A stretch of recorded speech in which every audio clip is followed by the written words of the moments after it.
ప్రకటన గ్రంథానికి ఒక ప్రత్యేకతను ఆరాధన వర్తమానానికి ముందు మనం విన్నాం.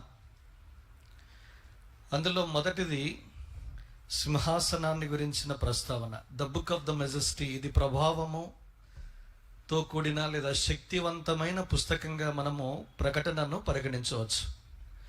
రెండవ తలంపుగా మీకు జ్ఞాపకం చేయాలనుకున్న మాట ఏంటంటే, ఈ ప్రకటన గ్రంథంలో సింహాసనాసీనుడైన వ్యక్తికి 37 పేర్లు ఉండడం విశేషం.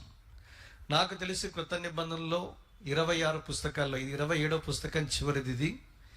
మిగిలిన 26 పుస్తకాల్లో కూడా యేసుక్రీస్తు ప్రభువుని గురించి ఇంతగా 37 అంతలుగా పరిచయం చేయబడిన పేర్లు మనకు కనిపించవు.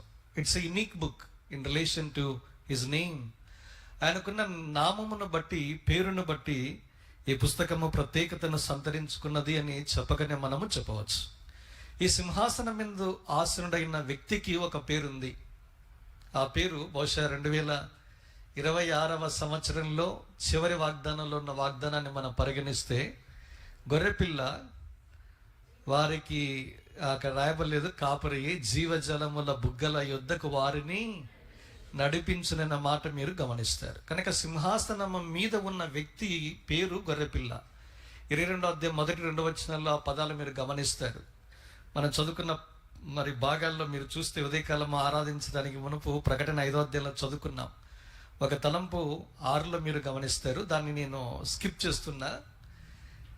అక్కడ సింహాసనముల మధ్య అన్న మాట గమనిస్తారు. 22 ప్రారంభ 2 వచనాల్లో సింహాసనము మీద అనే మాట మీరు గమనిస్తారు. మధ్య ఎందుకన్నా ఇట్స్ డిఫరెంట్ సబ్జెక్ట్. అది సందర్భాన్ని వచ్చినప్పుడు మీకు జ్ఞాపం చేసే ప్రయత్నం చేస్తారు. కనుక సింహాసనాసనుడైన వ్యక్తికి ఉన్న 37 పేర్లలో ఒక పేరేంటంటే గొర్రెపిల్ల. మీరు ఏ మాటనే మీరు గమనించారు లేదో, ఆ పుస్తకం ఎన్నిసార్లు వస్తుంది అని మనం లెక్కించడము చాలా ప్రయోజనం, లేదా ఆత్మీయంగా మనకు క్షమాభివృద్ధిని కలిగిస్తుంది. ఈ గొర్రెపిల్ల అనే మాట ప్రస్తావన ప్రకటనలో ఎన్నిసార్లు వస్తుందండి? 28 టైమ్స్ మీకు కనిపిస్తుంది. చాలా ప్రత్యేకమైన పదం ఇది. యేసుక్రీస్తు ప్రభువారికి ఉన్న పేరేంటి? గొర్రెపిల్ల. పాత నిబంధనలలో ఒక ప్రశ్న వేశాడు. ఎవరు? చిన్నవాడు అంటే ఇస్సాకు. 22వ అధ్యాయం 7లో ఒక ప్రశ్న వేశాడు. తండ్రి అంటే చెప్పు నాయనా అన్నప్పుడు, మనము దహన బలి కొరకు చంపడానికి కత్తి ఉంది, కాల్చడానికి నిప్పు ఉంది, కట్టెలు ఉన్నాయి, కానీ where is the lamp for the burnt offering? దహన బలికి గొర్రెపిల్ల ఎక్కడ అన్నాడు ఆయన. ఆ ప్రశ్నకు జవాబే కొత్త నిబంధనలో మనం చూస్తాం. ఏంటది? Behold the lamb of God which taketh away the sin of the world. లోక పాపమును మోసుకుని పోవు దేవుని యొక్క గొర్రెపిల్ల. యోహాను భక్తుడు తను వెంబడించిన శిష్యులకు యేసుక్రీస్తు ప్రభువును పరిచయం చేసినప్పుడు వేరే వేరే పదాలు ఎందుకు లేవు? కానీ నిరీక్షించింది 39 పుస్తకాలు పాత నిబంధనలు ఉంటే, ఆ గొర్రెపిల్ల ఎవరు ఎవరు ఎవరన్న నిరీక్షణకి తెర ముగింపు పలకబడింది. ఆ గొర్రెపిల్ల ఎవరో కాదు, సాక్షాత్తు యేసుక్రీస్తు ప్రభువారు. యోహాను 1:29లోను 36లో కూడా 2 సార్లు యోహాను భక్తుడు పరిచయం చేయడం విశేషం. కనుక 28 సార్లు ఈ మాట ప్రస్తావించబడిందంటే 28 వర్తమానాలు మనకు వస్తాయని అర్థం. అట్లా మీరు అర్థం చేసుకోవాలి. అయితే నేను ఒక 5 సందర్భాలను మాత్రమే నేను జ్ఞాపకం చేసి నేను ముగించాలని కోరుచు ఉన్నా. సింహాసనం మీద ఆశ్రయుడైన వాడు గొర్రెపిల్ల ఏమై ఉన్నాడు అన్నది చాలా ప్రాముఖ్యం. టు బి కంటిన్యూడ్, ఆరాధనకు కొనసాగింపుది. ఏమై ఉన్నాడు? 7-10లో ఒక తలంపును మీకు పరిచయం చేసే ప్రయత్నం. ప్రకటన గ్రంథము 7వ అధ్యాయం 17వ వచనం. ఏలయనగా సింహాసన మధ్యమందుండు గొర్రెపిల్ల వారికి కాపరి అయి జీవజలముల బుగ్గల యొద్దకు వారిని నడిపించును. గొర్రెపిల్ల వారికి కాపరి అయి, డిజిగ్నేషన్ రాయబడింది. ఏంటి గొర్రెపిల్లకున్న గొప్పతనం అంటే? కాపరి. ఈ మాట వెలుగులో ఆయన కాపరత్వాన్ని గురించి కొత్త నిబంధన కనీసం 5 విషయాలు మనకు పరిచయం చేయడం విశేషం. మీరు చూడండి, 5 విషయాల్లో టెన్సెస్ మీరు పట్టుకోవాలి. అది నా ముఖ్య ఉద్దేశం. మీకు నేనేం చెప్పనక్కర్లా, కానీ టెన్సెస్ చెప్పిన తర్వాత ఓహో ఇట్లా కూడా వాక్యాన్ని ధ్యానిస్తారన్నది మీకు అర్థమవుతుంది. రండి, మొదటిది యోహాను సువార్త 10వ అధ్యాయం 11వ వచనం. అందరికీ బాగా పరిచయం ఇది, కానీ అందరం తీసి చూద్దాం. యోహాను సువార్త 10వ అధ్యాయము 11వ వచనం.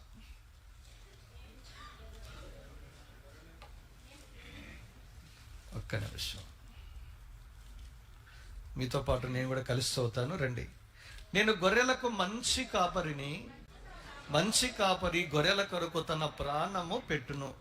కనుక గొర్రెలకు మంచి కాపరి, గుడ్ షెపర్డ్, డిజిగ్నేషన్స్ చూడండి. దీన్ని ప్రిఫిక్స్లు అంటాం, విశేషణాలు. తెలుగు వ్యాకరణంలో విశేషణం ఏంటి? ఈ కాపరికున్న గొప్పతనం అంటే మంచి కాపరి, మామూలు కాపరి కాదు ఇలా. కనుక మంచి కాపరి ఎలా అయ్యాడు అంటే ప్రాణము పెట్టడము ద్వారా మంచి కాపరి అయ్యాడు. అది చాలా ప్రాముఖ్యం. ఏంటి ప్రాణం పెట్టడం అంటే? ఒక మనిషి ప్రాణం ఎందులో ఉంది? చాలా వరకు ఒకప్పుడు అనేవారు మాంత్రికుని యొక్క ప్రాణం ఎక్కడుందంటే 7 ఖండాలు దాటాలి, 7 పర్వతాలు, చందమామ కథలు, బాలమిత్రులు చూస్తాం. అంటే చదివిన వాళ్ళు 30 ఏళ్ళ క్రితం పుట్టిన వాళ్ళకి తెలుసు. ఇప్పుడు ఈ జనరేషన్కి ఏం తెలియదు, అవంతా స్మార్ట్ ఫోన్ తప్ప.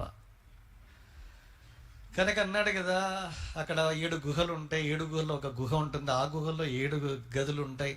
అందులో మాంత్రికుని కొరకు ఏర్పాటు చేసిన ఒక కీజ్, దాన్ని ఏమంటాము, పక్షి పంజరం ఉంటుంది, అందులో చిలక ఉంటుంది, చిలక మెడలో ఉంటుంది.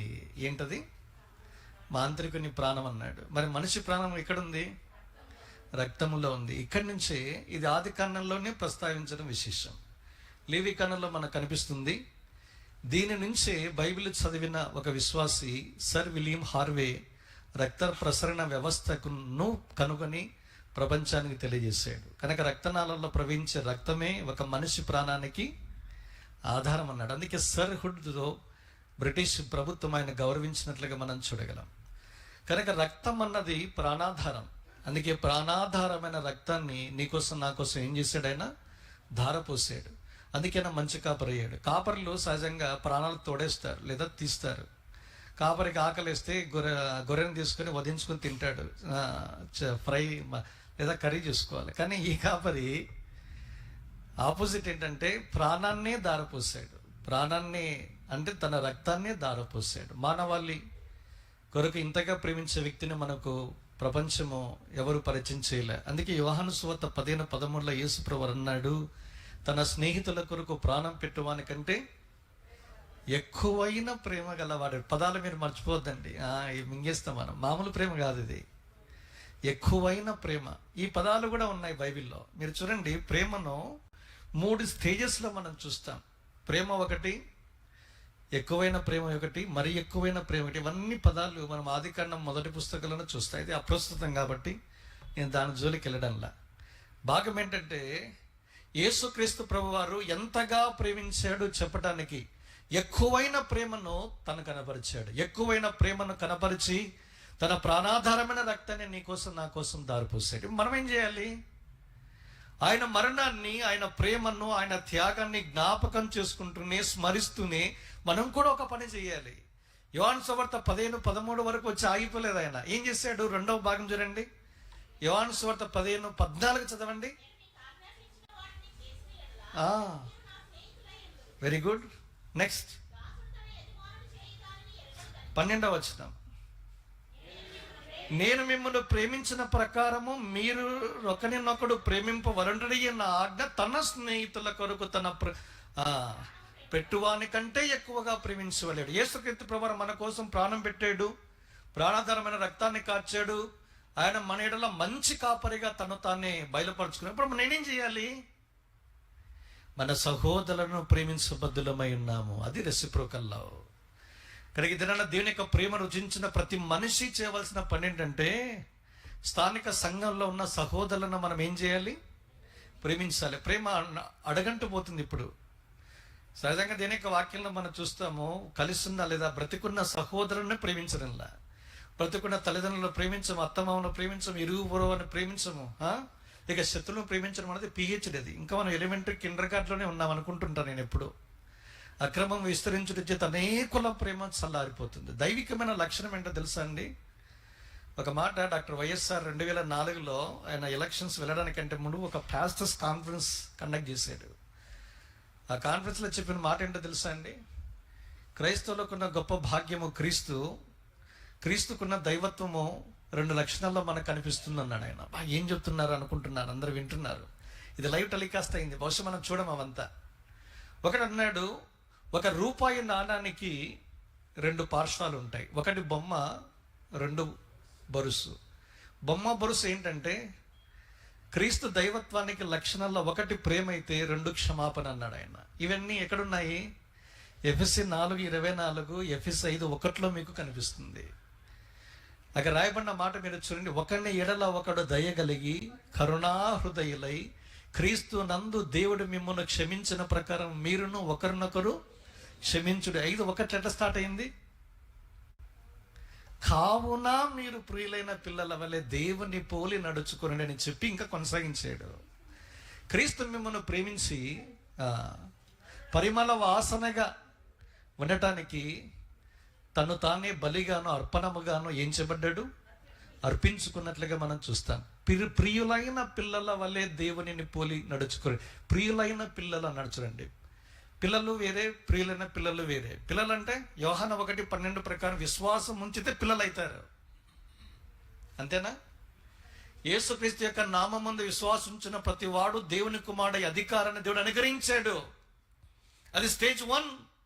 అక్కడితో ఆగిపోకూడదు. ఇంకా కొంచెం స్టేజ్ 2 లెవెల్కి వెళ్ళాలి. ప్రియులైన పిల్లలుగా మార్చబడాలి. ఎవరు వారు? దేవుడు యేసుక్రీస్తునందు తన జీవితాన్ని అంతటినీ రంగరించాడు, చూశాడు. ఆయన 30వ ఏట నీటి బాప్తిస్మానికి వచ్చినప్పుడు మాట్లాడిన మాట, behold this is my beloved son in whom I am well pleased.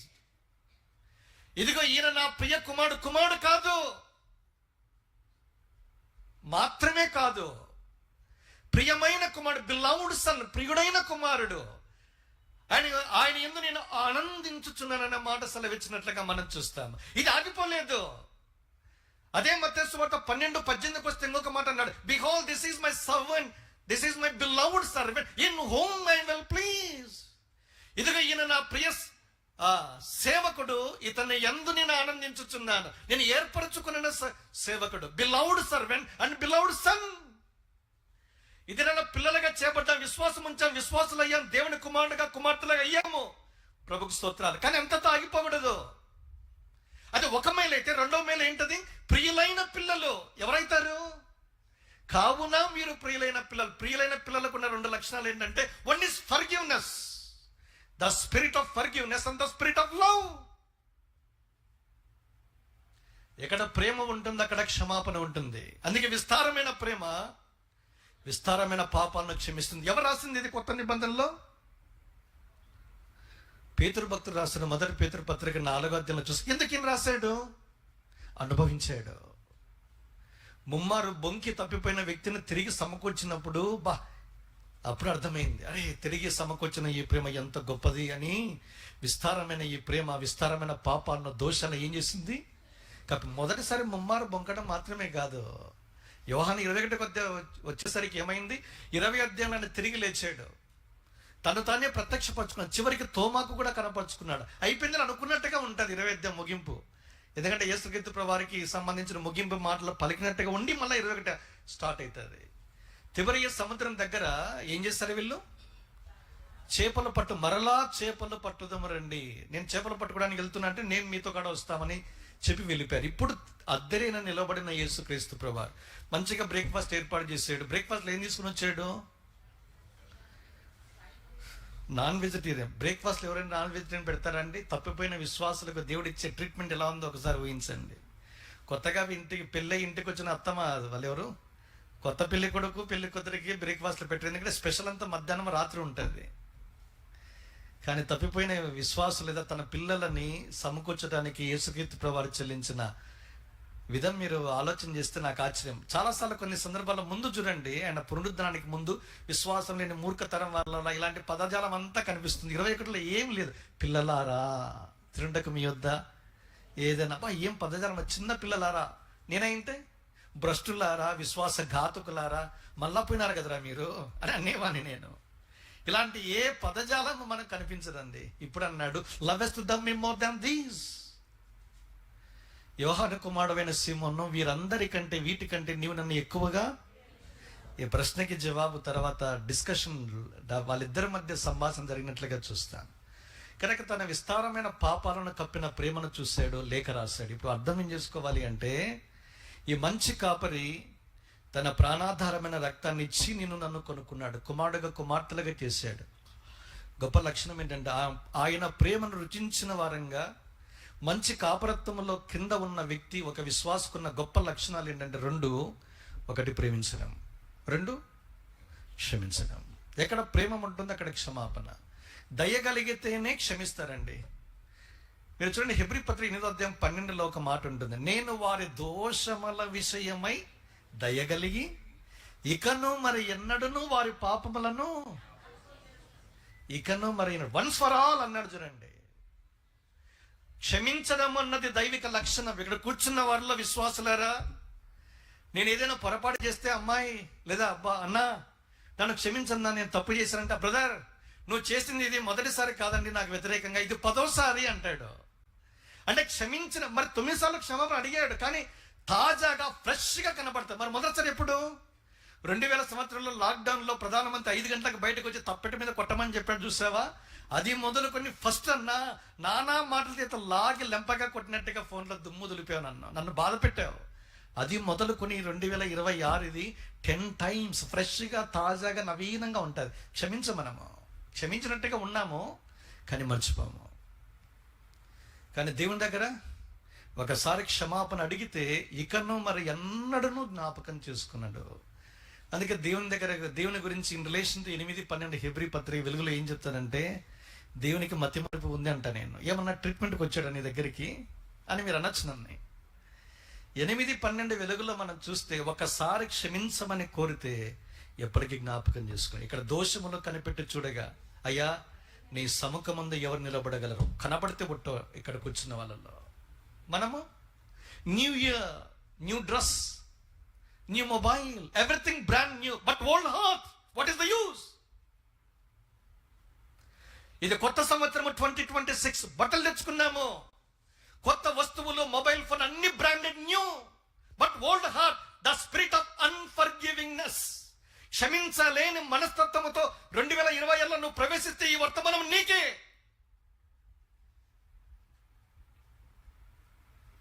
క్షమించే మనసు ఉంటే, కరుణా హృదయం అంటే టెండర్ హార్ట్స్ అన్నాడు ఇంగ్లీష్లో. ఏంటి టెండర్ హార్ట్స్ అంటే? కరుణా హృదయం అంటే లేత మనస్సు అని అర్థం, సినిమా టైటిల్ కాదు ఇది. లేత మనసు అంటే, ఒకసారి మాంసం మీరు చూడండి, ఇంటికి మధ్యాహ్నం తెచ్చి వండుకుంటే ఏం రా ఇంకా ఉడకలేదంటే, అది ముదురు మాంసం తెచ్చేవేంట్రా నువ్వు, ఇంత చదువుకున్నా అది కూడా తెలియదా నీకు అంటారు. తెలిస్తే కదా మనకి.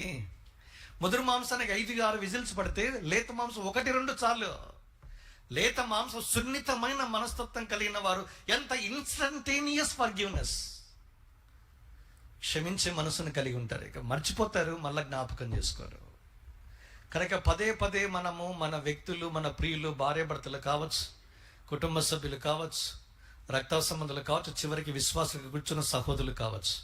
కనుక కొత్త ఆజ్ఞ ఏంటంటే, 10 ఆజ్ఞలు పాతది, 11 కొత్తది. ఏంటి అదే కొత్త ఆజ్ఞ అంటే? 11 ఏంటంటే, అయ్యా నేను మిమ్మల్ని ఎట్లా ప్రేమించాను అట్లా మీరు ఒకరినొకరు. యేసుక్రీస్తు ప్రభువు ఎలా ప్రేమించాడో, ఎలా క్షమించాడో మనం తెలుసుకున్నప్పుడు హృదయపూర్వకంగా మన హృదయాలు నిండుతాయి. అప్పుడు మనము ఆటోమేటిక్గా మనం క్షమించుకుంటూనే వెళ్తా ఉంటాం. అసలు మళ్ళీ జ్ఞాపకం చేసుకోం. ఏమన్నా ఉందా అన్నా, నువ్వు చేసిన నేరం మామూలుది కాదన్నా, గాయం ఎంత లోతుగా ఉంది, అంత సులభంగా నేను మర్చిపోలేను అంటాను. అంటే మనం ఏం చేయలేదంటే, we are not experiencing the love of Christ daily. అనుదిన జీవితంలో క్రీస్తు ప్రేమను రుచించలేదు అని చెప్పడానికి ఉదాహరణ ఇదంతే, అందులో ఏమీ సందేహమే లేదు. బీ ఈ ఇమిటేటర్స్ ఆఫ్ గాడ్ అన్నాడు. చూడండి, ప్రియులైన పిల్లల వేరే మీరు దేవుని ఇమిటేటర్స్ అంటే అనుకరణము. దేవుడు ఎలా నడుచుకున్నాడు, ఎలా క్షమించాడు, ఎలా ప్రేమించాడు, అనుసరిస్తే మీరు ఇమిటేటర్స్, క్రీస్తు అనుసరించే లేదా అనుకరించే వ్యక్తులు. అలాంటి దైవత్వం మీలో ఉంటే మీరు ధన్యులు. ఈ మంచి కాపరి ప్రాణం పెట్టి సమాధి చెవుడు తిరిగి లేచాడు. ఈ కాపరి ఆరాంసే విశ్రమించి ఆనందిస్తారు. లేకపోతే పడిన ప్రయాస, నీకోసం నా కోసం కాల్చిన అమూల్యమైన రక్తము, క్రయము, విలువ, త్యాగము వృధా అయిపోతుంది. కనుక ఎవరి కాపరి అంటే మొదటిది మంచి కాపరి. ఈ మంచి కాపరి వెలుగులో మన జీవితాన్ని పరీక్షించుకుందాముగాక. పాయింట్ నెంబర్ 2, హెబ్రీ పత్రిక 13వ అధ్యాయం 20వ వచనం.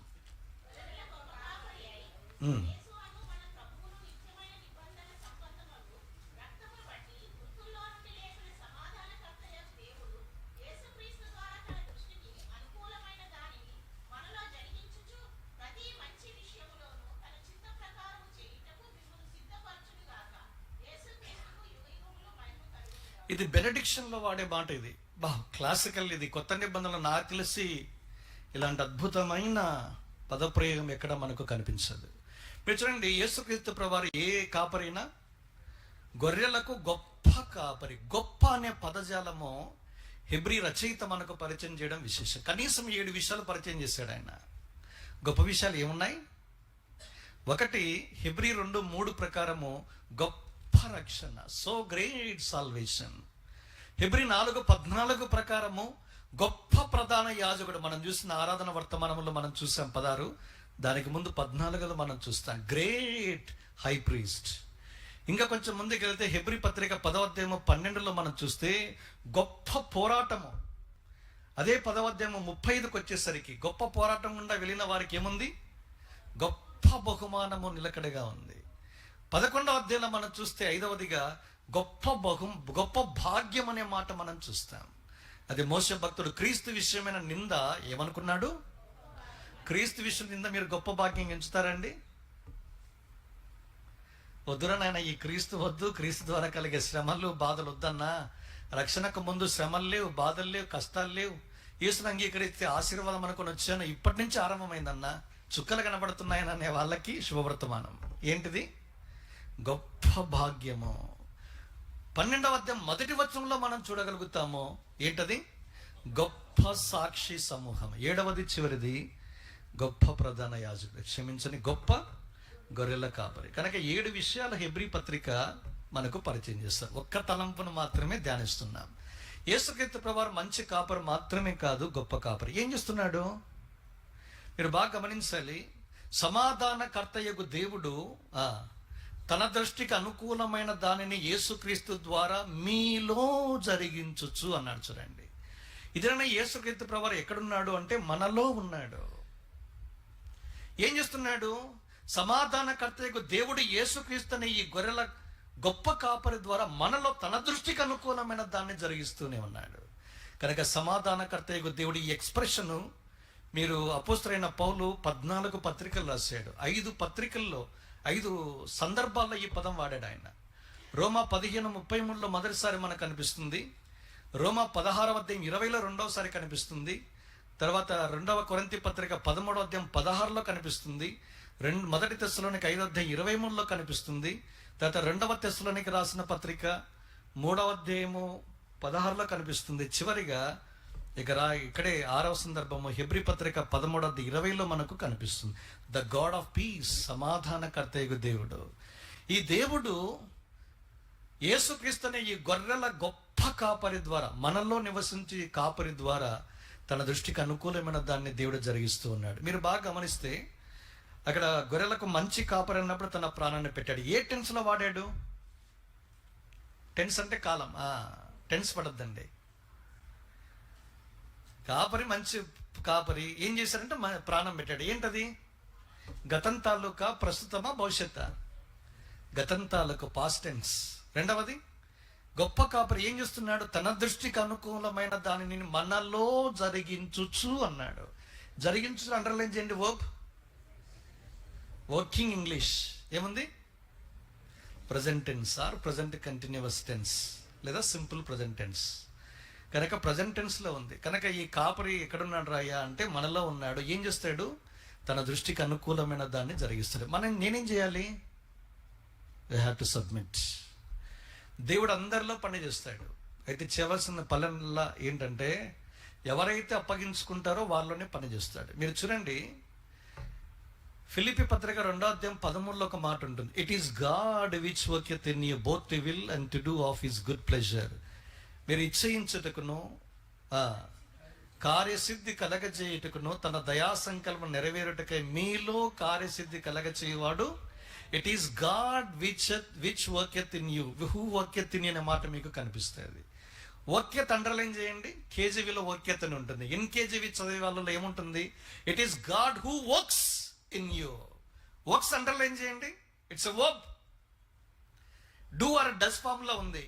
Do or does form English ప్రకారము గ్రామర్లో ఎక్కడ వాడతారు? వాక్యం చెప్పండి అన్నా అంటే ఇంగ్లీష్ గ్రామర్కి వెళ్ళారన్నా అని మీరు అనుకుంటారు. కానీ మీరు బాగా ఆలోచన చేస్తే ఈ పదాలు నన్ను పట్టేస్తున్నాయి. Capturing my heart.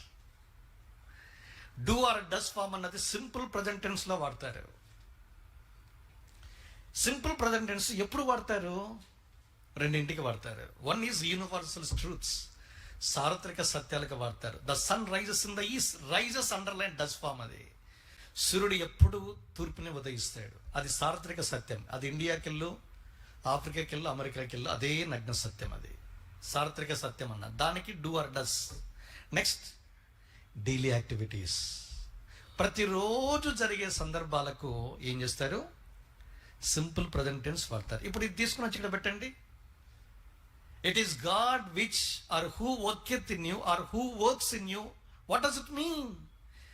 God works on daily basis. దేవుడు ప్రతిరోజు మనలో పని చేస్తాడు. కానీ అప్పగించుకునేవారు, లోబడేవారు లేకపోతే దేవుడు తన సంకల్పాలని, ఉద్దేశాలను మన ద్వారా జరిగించుకునేలేడు. తద్వారా దేవునికి మహిమ రాదు. అందుకే యేసుక్రీస్తు ద్వారా యుగ యుగములకు దేవునికి మహిమ ఎలా వస్తుంది? దేవుడు నీలో నాలో పనిచేయడానికి మనం అప్పగించుకోలేకపోతే దేవునికి కూడా మహిమ రాదు. దేవుడు అంతిమంగా మన జీవితాల ద్వారా మహిమ తెచ్చుకోవడానికి, మనలో కార్యసిద్ధి కలగజేసే దేవునికి మనలను మనమే అప్పగించుకోవడం అన్నది చాలా ప్రాముఖ్యము. ఈ అప్పగించుకోవడం అన్నది దేవుని యొక్క కుమారుని యొక్క లక్షణం. ఇది గలతీ 2:20 ఏం మాట్లాడతాడు? నన్ను ప్రేమించి నా కొరకు తన్ను తాను అప్పగించుకున్న దేవుని కుమారుని విశ్వాసము వలన జీవించుచున్నాను. దేవుని కుమారుడు యేసుక్రీస్తు సాక్షాత్తు దేవుడై ఉండి తానే మనల్ని ప్రేమించి మన కొరకు తను తాను అప్పగించుకోవడానికి ఇష్టపడితే, నీ కొరకు నా కొరకు ప్రాణం పెట్టిన ఈ మంచి కాపరి మనలో ఉండి పనిచేయాలని, మనలో ఉండి గొప్ప కాపరిగా తన ఇష్టాలను, తన సంకల్పాలను, ఉద్దేశాలను నెరవేర్చుకుని మన ద్వారా దేవునికి మహిమను ఆపాదించుకోవాలని కోరితే, పని చేయమని కోరే వ్యక్తులు లేకపోవడం దురదృష్టకరం. లవదీక సంఘాన్ని మీరు ఊహించండి. ఆయన ఒక మాట అన్నాడు, ప్రకటన గ్రంథం 3:20 మనం చూస్తాం. ఇదిగో నేను నిలుచుండి తలుపు దగ్గర ఏం చేస్తున్నాను? తట్టుచున్నాను. ఎవడైనాను నా స్వరమును విని తలుపు తీస్తే నేను లోపలికి వస్తాను, వానితో కలిసి నేను భోజనం చేస్తాను. ఇప్పుడు మీరు గమనించండి, సంఘం ఎవరిది? అపోస్తల కార్యం 20:28 అనుసరించి ప్రభు తన స్వరక్తం ఇచ్చి సంపాదించిన తన సంఘము. అందుకే నేను పాస్, తన రక్తము మీరు గమనించండి. రెండోది తన సంఘము. మరి సంఘాన్ని తన రక్తం ఇచ్చి కొనుక్కున్న తర్వాత ఏ అనుమతి లేకుండా ధైర్యంగా నేరుగా వెళ్ళాలి. పోవాలన్నా పోకూడదా? ఎందుకంటే ఆయనే హక్కుదారుడు కదా. ఆయన విలువ పెట్టి కొనుక్కున్నప్పుడు సంఘం మీద హక్కు. కొలసి 1:18 ప్రకారం సంఘము అను ఆయన శరీరమునకు ఆయనే శిరస్సు. అరే శిరస్సు అయి ఉన్న ప్రభువే ఎంతో దీనుడుగా, నేను నీ దగ్గరికి వచ్చాను, లవదీక సంఘమా, తలుపు దగ్గర నిలిచి ఉన్నాడు, తడుతూ ఉన్నా, తలుపు తీస్తే నేను లోపలికి వస్తాను. What a perfect gentlemen he is. ఎంత మర్యాదస్తుడండి ఆయన. నేనైతే తలుపులు బద్దలు కొట్టుకొని వస్తే ఎందుకు? ఈ హీరో ఎలివేషన్ ఉంటుంది అంతా. ఎందుకు? అనుమతి లేకుండానే వస్తాడు ఆయన. బద్దలైపోతాయి. కానీ ఇక్కడ ఏముంది? నేను నిలుచుంది, మీరు తలుపు తెరిస్తే లోపలికి వస్తా. ఏ మనిషి అండి అంటే దాని అర్థం ఏంటి? నీలో ఇన్ని లోపాలు ఉన్నాయి, నువ్వేమనుకుంటున్నావు? అరే నేను ధనవంతుడను, ధనవృద్ధి చేసుకుని ఉన్నా, నాకేమీ తక్కువ లేదన్నాడు. ఒరే దౌర్భాగ్యుడా, దిక్కుమాలిన వాడా, గుడ్డివాడా, దిగంబర, తిట్లు దండకాన్ని చూస్తాం మనము.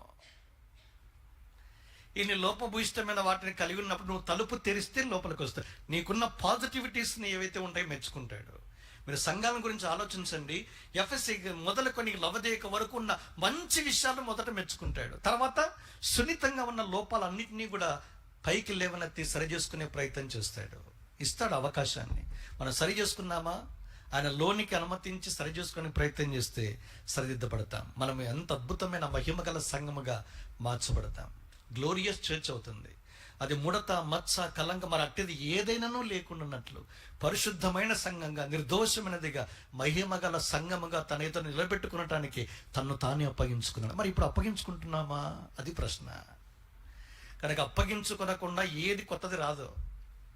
Behold I make all things new, how can I make a new person, లేదా how can I become a new person. ఎలా నేను కాగలనంటే ప్రభువే మనలో పని చేయడానికి ఇష్టపడి ఆయన సింహాసనాసనునిగా చేస్తే, అప్పుడు దేవుడు మనలో పని చేస్తే తన అద్భుతమైన కార్యాన్ని మనలో జరిగిస్తాడు. మనలో ఉన్న లోపాలన్నింటినీ సరిచేస్తాడు. ఇది నా దేవునికి పనిచేసే పరిస్థితిని మనం కల్పిస్తున్నామన్నది చాలా ప్రాముఖ్యం. మీరు చూడండి, వర్క్ ఇన్ యూ అన్న ఈ మాట బేస్ మీద 3 విషయాలు ఎప్పటికీ మీరు మర్చిపోవద్దండి.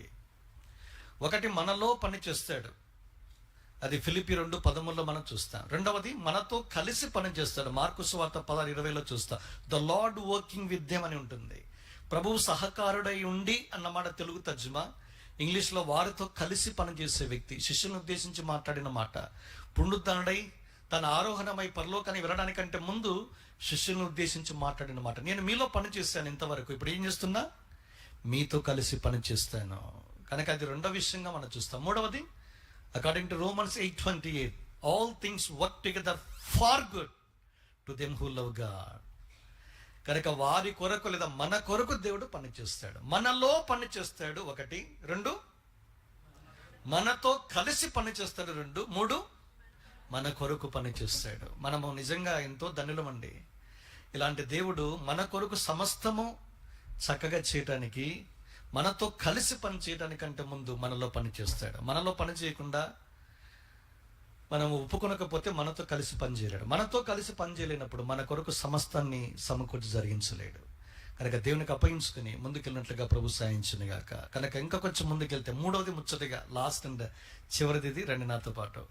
1 పేతురు పత్రిక 5వ అధ్యాయం 4వ వచనం. 1 పేతురు 5:4. చాలు. ఏమన్నాడు? ప్రధాన కాపరి ప్రత్యక్షమైనప్పుడు అండర్లైన్ చేయండి. ఏ టెన్స్ లో వాడాడు? In relation to future tense. అంటే అది భవిష్యత్తును గురించి జ్ఞాపం చేస్తుంది. అంటే ఈ కాపరి ఏ కాలానికి చెందినవాడు? మంచి కాపరి పాస్ట్ టెన్స్, గొప్ప కాపరి ప్రజెంట్ టెన్స్, ప్రధాన కాపరిగా ప్రత్యక్షం కాబోతూ ఉన్నాడు ఫ్యూచర్ టెన్స్. వర్తమాన భూత భవిష్యత్ కాలాలకు చెందినవాడు ఈ కాపరి. ఆయనే ఆ గొర్రెపిల్ల. ఆ కాపరి మన జీవితాల్లో గొప్ప కార్యాలు జరిగించనే ఉన్నాడు. కనుక ఈ కాపరి ప్రత్యక్షమవుతూ ఉన్నాడు. అంటే ప్రధాన కాపరిగా, చీఫ్ షెపర్డ్ అంటాం. ప్రత్యక్షమవుతున్నప్పుడు మన అనుభవం ఏమై ఉండాలి? అది చాలా ప్రాముఖ్యం. ఆయన ప్రత్యక్షం కాబోతున్నప్పుడు ఆయన ప్రత్యక్షత విషయంలో కనీసం 2 విషయాలు నేను కలిగి ఉండాలి. 2వ తిమోతి పత్రిక 4:8 వచనం, మొదటి తలంపు. నేను ఒకేసారి 2 వచనం చదువుతాను, నేను క్లోజ్ చేస్తూ ఉన్నా. రండి చదవండి, ఒక సాయం చేయండి. 2 తిమోతి 4:8.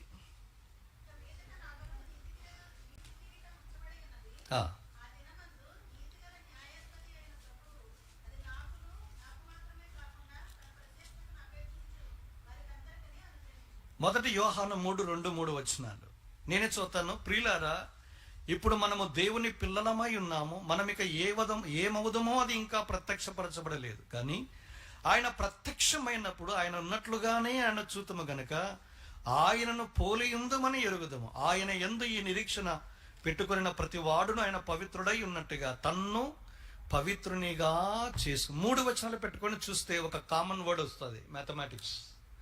1 పేతురు 5:4, 2వ తిమోతి 4:8, 1 యోహాను 3:2 వచనాలు. మూడింట్లో కామన్గా కనిపించిన మాట ఏంటి?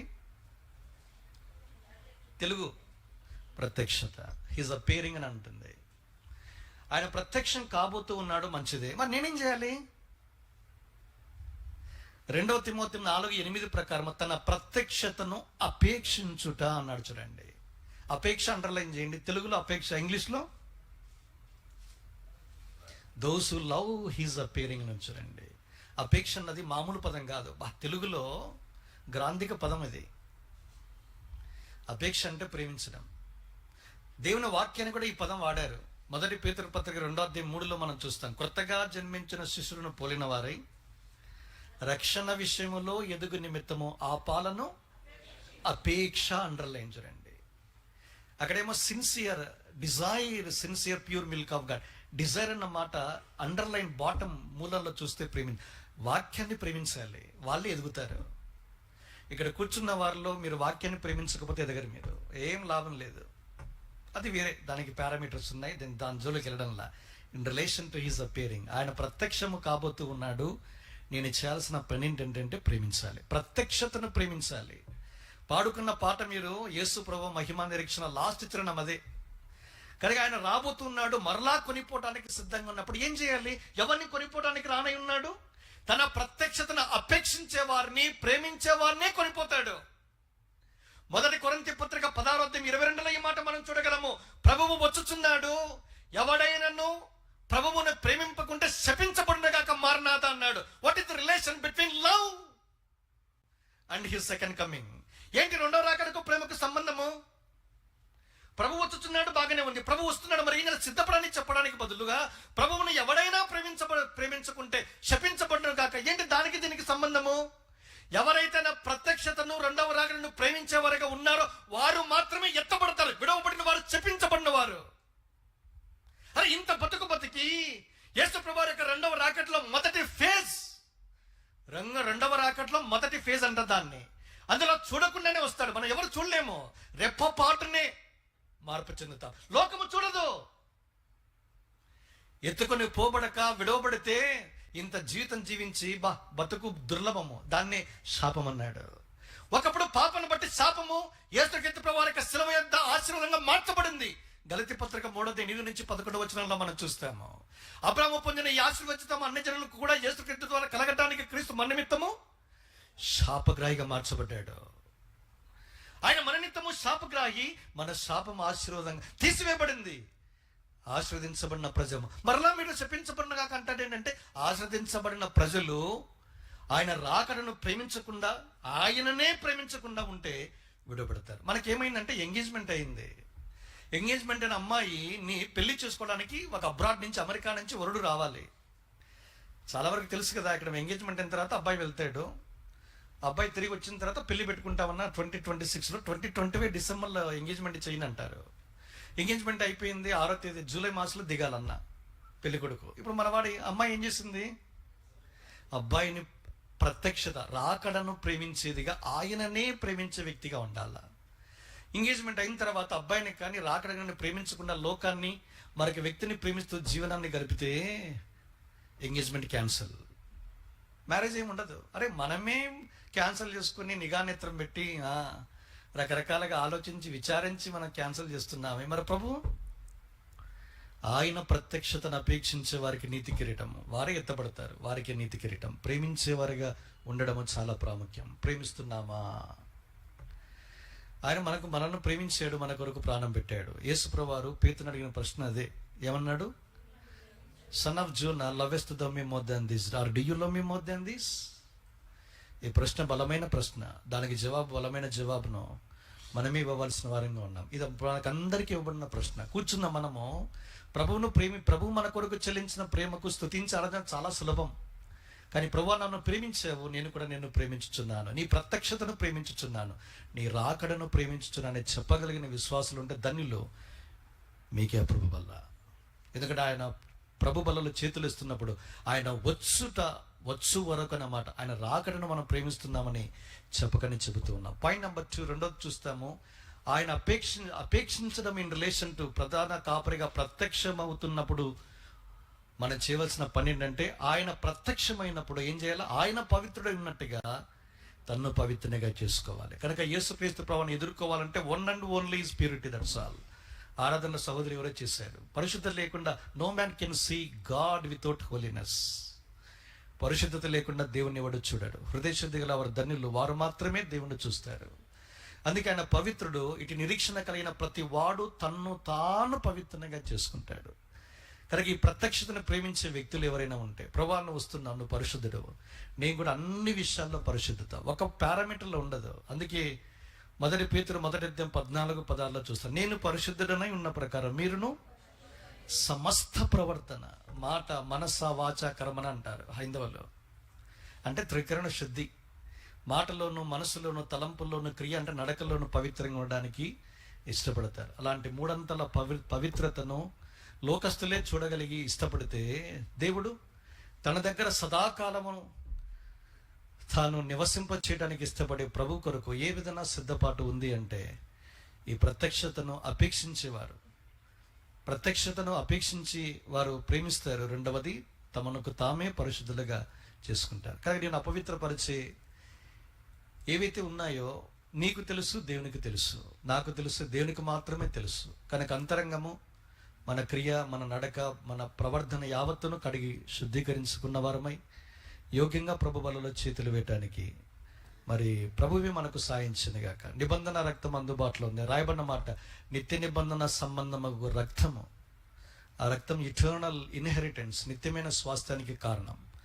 ఆ రక్తము ద్వారానే నిత్యమైన రక్షణను దేవుడు నీకు నాకు ప్రసాదించాడు కనుక దేవుడితో పాటు ఆయనతో పాటు నివసించనైన మనకు ఈ లోకంలో మనకు అంటి ప్రతి మరణము నుంచి కడుక్కుందాం, పవిత్రపరుచుకుందాం, శుద్ధీకరించుకుందాం. ఒక నూతన తీర్మాన ప్రతిష్ఠితతో యోగ్యంగా ప్రభువులలో చేతులేద్దాం. లోపభూయిష్టమైన జీవితాలను సరిచేసేవాడు, క్షమించేవాడు, తిరిగి సమకూర్చేవాడు, ప్రేమతో హక్కును చేర్చుకునేవాడు. నా ఎద్దకు వచ్చువాన్ని నేను ఎంత మాత్రం బయటికి త్రోసివేయను. కనుక నీకు అలాంటి సుగనం ఉంటే ఆయన మకమకలాడుచున్న జనపనార ఒత్తిని కానీ ఆర్పివేయడైన మాట మనం చూస్తాం. ఇప్పటికే ఆవిరైపోయిన జీవితాలకి అయిపోయింది, నీ జీవితం లేదు, అడ్డుకుంటాడు, ఆదుకుంటాడు, క్షమిస్తాడు, తిరిగి సమకూరుస్తాడు. ఈ నూతన సంవత్సరంలో నీలో ఒక కొత్త కార్యాన్ని ఆరంభించి కొనసాగించి ముగించిన అన్నాడు. అలాంటి ప్రభువుకు మన జీవితాన్ని అప్పగించుకుందాముగా. ఇలాంటి మంచి కాపరి మనకున్నప్పుడు ధైర్యంగా ప్రభు వలలో చేతులు వేయటానికి మనము ముందుకు వస్తాం. రండి ప్రార్థన చేసుకుంటాం.